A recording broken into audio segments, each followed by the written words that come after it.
Sometimes you run into situations on the road where you get there and the hail reports look fantastic. People are telling you the hail is great, which, in our world, it's crazy to say, but we sit there and go, please hail.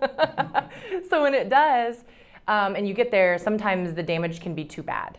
It can be knocking out windshields. It can be crushing the paint. So not to say those things aren't able to be fixed through PDR, but not solely through PDR. Yeah. So that's sometimes unexpected things you have to work with. And then insurance companies are a huge part of our business, and insurance companies run the show. Obviously they pay, as well as they take the time that they need and want to approve cars.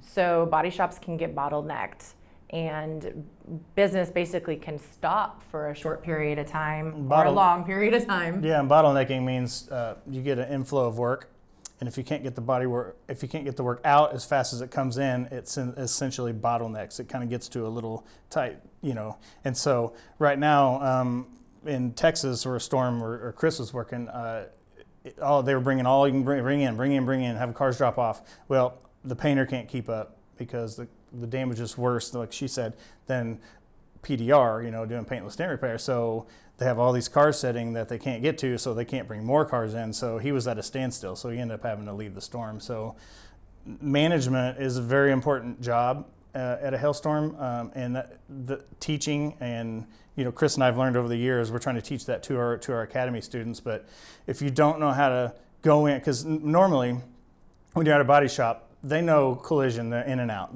They've got a steady flow of work. Well, now the hailstorm has hit. Now it's a catastrophe, and everything about the storm is flips upside down. Plus, they have their local work, their normal work. And so no matter how many techs or how many PDR guys come in, if you don't have the other side to be able to do the stuff we can't do, we're dead in the water.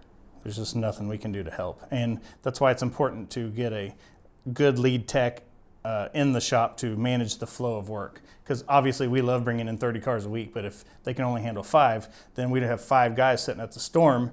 When it really needs to be 1, that's when we come in and say, look, let's structure that this way so one guy can make the money and not, try to split it between 5. And how road expenses are just outrageous right now.